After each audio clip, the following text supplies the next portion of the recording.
Listeners, کیا حال ہے آپ سب کا؟ Welcome to my channel. امید ہے آپ سب خیر و عافیت سے ہوں گے اور میرے چینل کی ہارر سٹوریز آپ سب کو بہت پسند آ رہی ہوں گی۔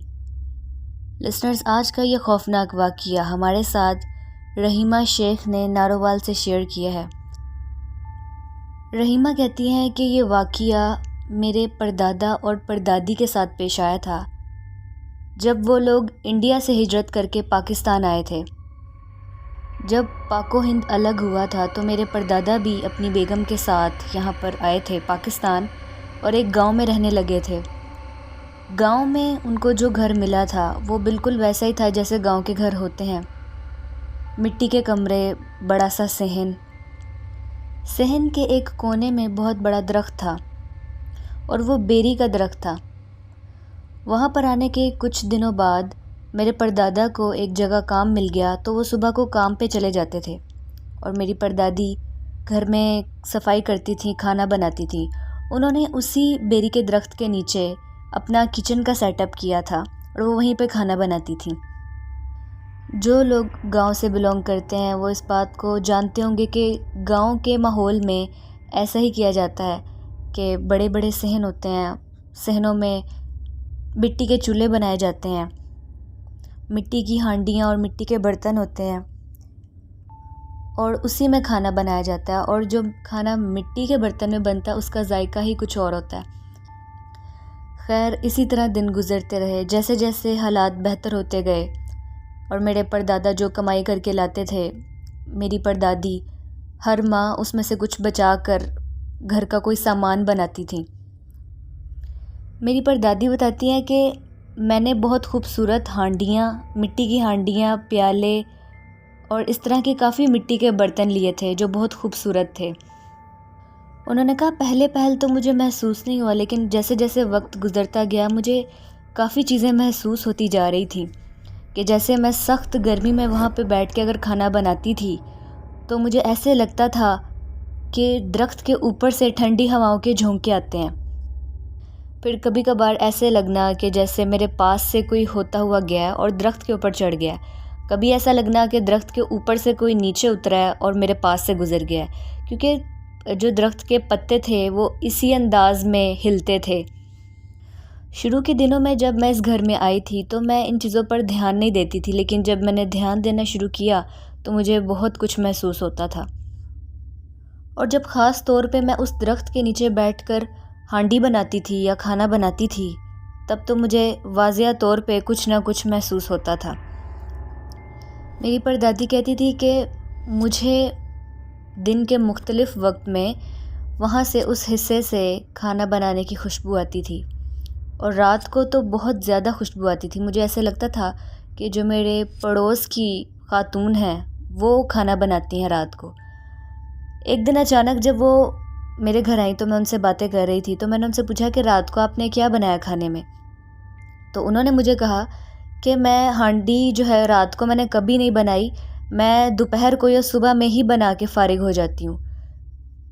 میں بہت حیران ہوئی کہ جب بھی میں کمرے میں ہوتی ہوں تو مجھے ایسے لگتا ہے کہ جیسے کوئی کھانا بنا رہا ہے، ہانڈی میں چمچہ ہلنے کی آواز آتی ہے، جیسے کوئی زور زور سے ہانڈی میں چمچہ ہلا رہا ہے، کھانے کو بھون رہا ہے، جیسے کوئی کھانے کو بھون رہا ہے، اور زیادہ تر گوشت کے بھونے جانے کی خوشبو آتی تھی، جیسے کہ کوئی قورمہ بنا رہا ہے۔ ہم لوگ رات کو جلدی سو جایا کرتے تھے۔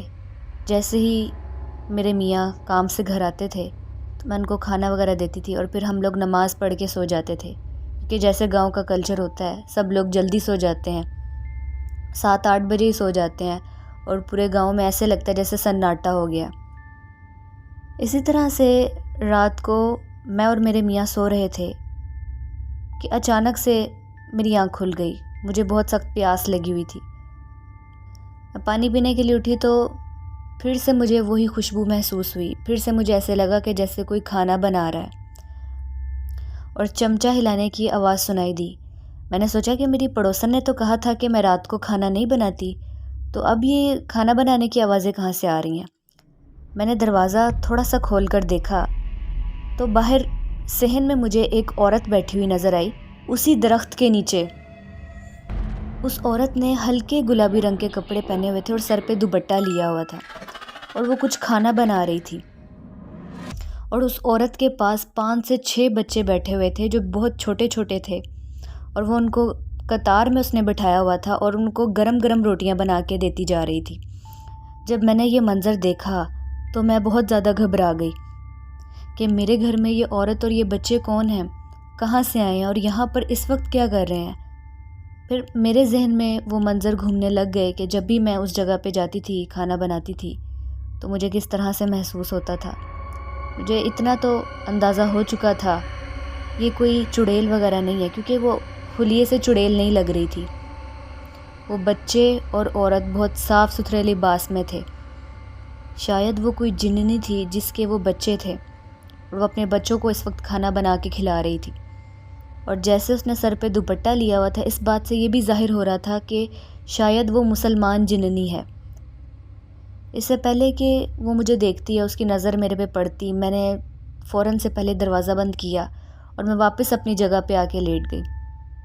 مجھے اس بات کا اندازہ ہو گیا تھا کہ کیونکہ وہ ایک درخت تھا، جنات درخت پہ رہتے ہیں، تو اسی وجہ سے وہ ادھر ہی رہتی تھی، ادھر ہی کھاتی پکاتی تھی۔ بہرحال میں نے کچھ نہیں کیا کیونکہ اس نے مجھے ابھی تک کوئی نقصان تو پہنچایا نہیں تھا۔ کچھ دنوں بعد میں نے مٹی کے بہت خوبصورت برتن لیے جن کا پہلے بھی ذکر ہوا تھا۔ وہ برتن جب میں نے لیے تو میں نے سوچا کہ کچھ دن بعد میری پڑوسن کی بیٹی کی شادی کی جو تقریب ہے اس میں یہ برتن استعمال کروں گی جب مہمان میرے گھر آئیں گے، کیونکہ کچھ دنوں بعد میری پڑوسن کی بیٹی کی شادی سے پہلے کی ایک تقریب، ایک فنکشن رکھا گیا تھا جو انہوں نے ہمارے گھر کرنا تھا، اور یہ میں نے ہی اسے کہا تھا کیونکہ میں اسے بہت پیار کرتی تھی، اس کی بیٹی سے اپنی بیٹیوں کی طرح سمجھتی تھی۔ کیونکہ ہمارے گھر کا صحن بھی بہت بڑا تھا تو اس لیے وہ لوگ بھی مان گئے کہ جو تقریب ہے وہ ہمارے گھر میں ہی کریں گے۔ جس تقریب میں ان لوگوں کے کچھ رشتہ داروں نے آنا تھا، اس لڑکی عائشہ کی سہیلیوں نے آنا تھا اور گیت وغیرہ گانے تھے، میں نے وہ برتن ایک طرف سنبھال کے رکھ دیے۔ لیکن اگلے دن جب میں اٹھی تو صبح صبح میں نے دیکھا کہ اسی درخت کے نیچے جہاں پہ میں کھانا بناتی تھی وہاں پر کوئی چیز رکھی ہوئی ہے اور اس کے اوپر رومال ہے۔ مجھے لگا کہ شاید میں نے رات کو یہاں پر کچھ رکھ دیا ہوگا، میں بھول گئی ہوں، لیکن جب میں نے پاس جا کے دیکھا اور اس رومال کو اوپر سے اٹھایا تو وہ وہی برتن تھے، اور ایسے لگ رہا تھا کہ جیسے وہ دھلے ہوئے ہیں، یعنی کہ کسی نے استعمال کیے ہیں لیکن ان کو دھو کے وہاں پہ رکھا ہوا ہے اور اوپر رومال سے ان کو ڈھک دیا ہے تاکہ اس پہ مٹی وغیرہ نہ پڑے۔ پہلے تو میں ایک دم سے سوچ میں پڑ گئی کہ یہ برتن یہاں پہ کیسے آ گئے، اور یہ ایسے لگ رہا ہے جیسے یہ برتن دھلے ہوئے ہیں۔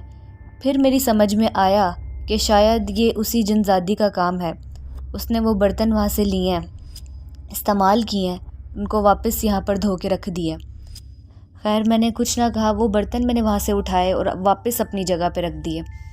کچھ دنوں بعد جب وہ شادی کی تقریب کا موقع آیا، جب سب مہمانوں نے آنا تھا، تو میں نے اور محلے کی 2-3 عورتوں نے مل کے صحن کی صفائی کی، قالین وغیرہ بچھائے۔ شام ہوتے ہی ہم لوگوں نے کھانا وغیرہ بنانا شروع کیا اور کافی کچھ پکایا۔ کچھ دیر تک سب مہمان وغیرہ بھی آ گئے، لڑکیاں بھی آ گئیں، لڑکیاں شادی کے گیت گا رہی تھیں۔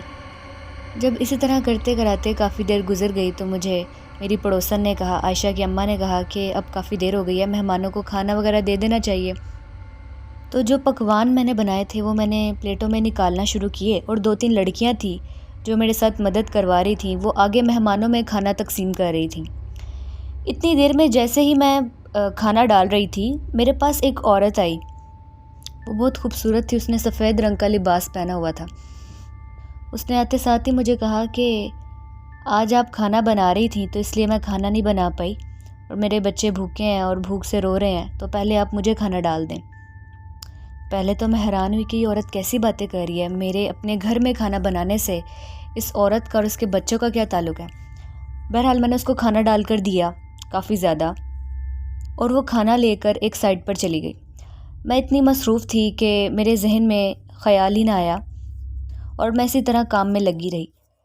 تقریباً 5 منٹ بعد میری نظر دوبارہ وہاں پہ پڑی تو میں نے دیکھا کہ درخت کے پاس وہی عورت اور اس کے 6 بچے بیٹھ کر وہ کھانا کھا رہے تھے جو میں نے اسے ڈال کر دیا تھا۔ تب جا کے مجھے سمجھ آئی کہ یہ وہی جنزادی تھی جو کھانا لینے آئی تھی، اور کیونکہ مہمانوں کی وجہ سے میں وہاں پر کھانا بناتی رہی تھی، اور کیونکہ کافی زیادہ پکوان بنائے تھے جس کی وجہ سے کافی وقت لگا تھا، اور اسی لیے شاید وہ مجھے کہہ رہی تھی کہ آج میں آپ کی وجہ سے کھانا نہیں بنا پائی۔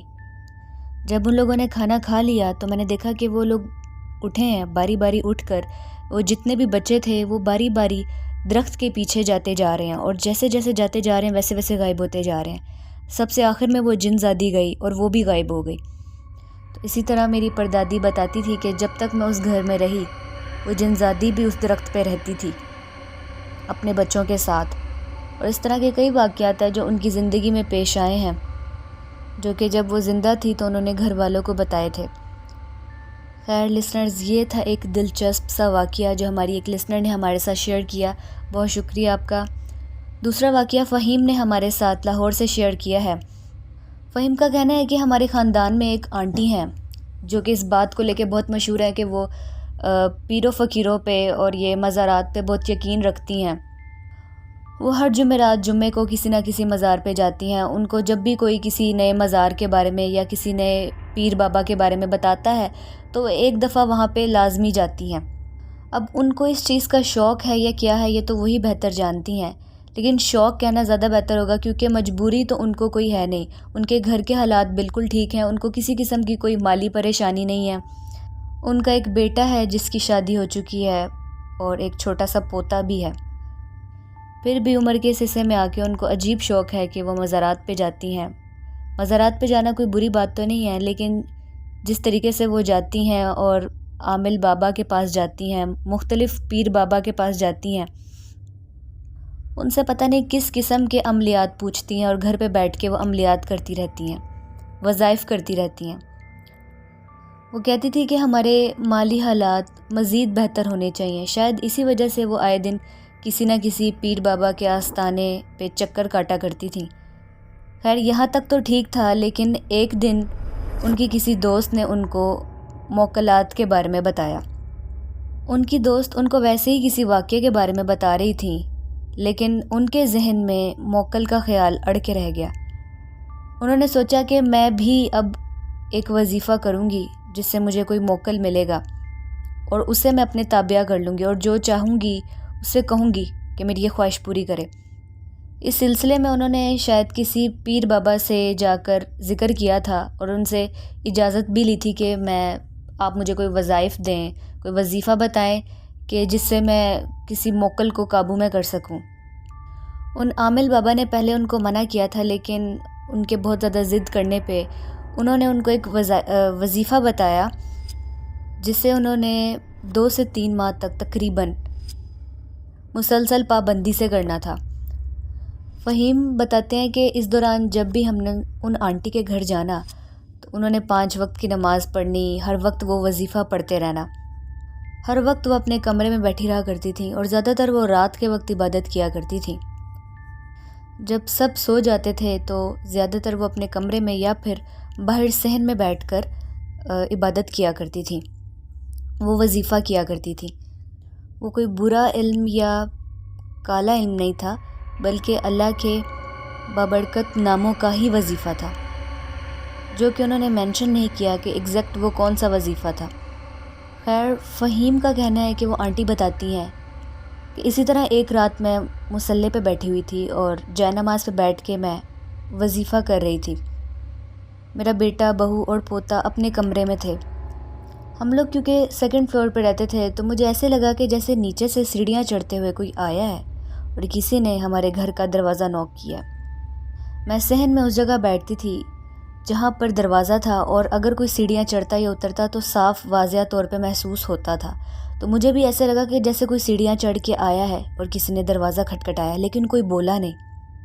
میں نے 2 سے 3 دفعہ پوچھا کہ کون ہے، باہر کون ہے، لیکن کوئی آواز نہیں آئی۔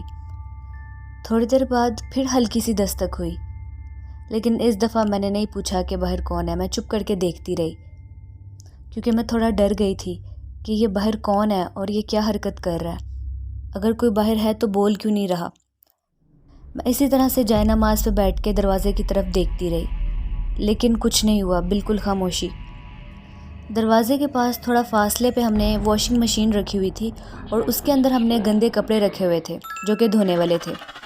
اب واشنگ مشین کے اندر رکھے ہوئے جو کپڑے تھے وہ ہلنے لگ گئے، اس میں پانی بالکل نہیں تھا، بالکل جو اس کا سوئچ تھا وہ کسی الیکٹریسٹی بورڈ میں نہیں لگا ہوا تھا۔ وہ کپڑے ایک سے دو چکر ہلے اور ایک دم سے اپنی جگہ پہ ٹھہر گئے۔ جب میں نے یہ منظر دیکھا تو مجھے سمجھ آ گیا کہ معاملہ کچھ اور ہے۔ فوراً وہاں سے اٹھی، میں نے جانماز اٹھائی اور میں بھاگتے ہوئے اپنے بیٹے اور بہو کے کمرے میں گئی۔ مجھے ہڑبڑاہٹ میں ایسے کمرے میں آتا ہوا دیکھ کے وہ لوگ بھی اٹھ کے بیٹھ گئے۔ انہوں نے پوچھا کہ امی کیا ہوا ہے، آپ کو کیا نظر آیا؟ تو میں نے ان کو بتایا کہ ایسے مشین میں سے وہ کپڑے ہل رہے تھے، دروازہ کھٹکھٹا رہا تھا کوئی، اس وجہ سے میں ڈر کے اندر آ گئی ہوں۔ وہ لوگ بھی گھبرا گئے۔ انہوں نے کہا کہ امی اب آپ باہر نہ جانا، جو بھی ہے وہ خود ہی چلا جائے گا، یا پھر ایسا بھی ہو سکتا ہے کہ آپ کو وہم ہوا ہو۔ لیکن مجھے پتہ تھا یہ میرا وہم نہیں ہے، کیونکہ وہ سب کچھ میں نے اپنی آنکھوں سے دیکھا تھا، محسوس کیا تھا۔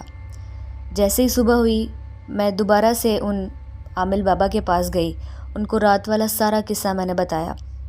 انہوں نے جب میری بات سنی تو انہوں نے کہا کہ تمہیں پتہ ہے کہ وہ کون تھے؟ میں نے ان سے کہا نہیں۔ تو انہوں نے کہا کہ وہ موکل تھے جو کہ تمہاری پڑھائی کی وجہ سے تمہارے پاس آئے تھے، اور وہ تمہیں اشارہ دے رہے تھے کہ ہم آ گئے ہیں، لیکن تم ڈر گئی۔ ان سے بات کرنے کی بجائے یا ان کو اپنے تابع کرنے کی بجائے تم وہاں سے اٹھ کے بھاگ گئی۔ جو بھی تھا میں رات کو بہت ڈر چکی تھی اور میرا سارا شوق ختم ہو چکا تھا۔ میں نے ان سے کہا کہ مجھے اب کوئی وظیفہ نہیں کرنا اور اب یہ موکلات جو ہیں دوبارہ تو نہیں آئیں گے۔ تو انہوں نے کہا کہ تم وہ وظیفہ مت کرو، وہ موکلات دوبارہ نہیں آئیں گے۔ تو فہیم کہتے ہیں کہ اس واقعے کے بعد ان آنٹی نے دوبارہ کوئی وظیفہ نہیں کیا اور نہ ہی وہ دوبارہ کسی عامل کے پاس گئیں، اور اب وہ مزارات پہ بھی بہت کم جاتی ہیں، اور اگر جاتی بھی ہیں تو صرف حاضری دینے کی نیت سے جاتی ہیں۔ خیر لسنرز، یہ تھے آج کے وہ 2 واقعات۔ آپ لوگوں کو کیسے لگے ہیں کمنٹ سیکشن میں اپنی رائے کا اظہار کریں۔ جو لوگ میری سٹوری سنتے ہیں اور پسند کرتے ہیں کمنٹس لازمی کیا کریں۔ آپ لوگوں کے کمنٹس پڑھنا مجھے بہت اچھا لگتا ہے۔ آپ لوگ بھی اپنے خوفناک واقعات مجھ سے شیئر کر سکتے ہیں ڈسکرپشن باکس میں میرے ای میل آئی ڈی یا فیس بک آئی ڈی پہ۔ جو لوگ مجھے کہتے ہیں کہ ہم آپ کے ساتھ اپنی سٹوری شیئر کرنا چاہتے ہیں لیکن ابھی تک کی نہیں ہے، تو جلد سے جلد سٹوری شیئر کریں۔ ویڈیو اچھی لگی ہو تو لائک کریں، شیئر کریں، اور مزید ہارر سٹوری سننے کے لیے چینل کو بھی سبسکرائب کر لیں۔ اپنا بہت سا خیال رکھیں، دعا میں یاد رکھیں، ویٹ کریں میری نیکسٹ سٹوری کا۔ تب تک کے لیے اللہ حافظ۔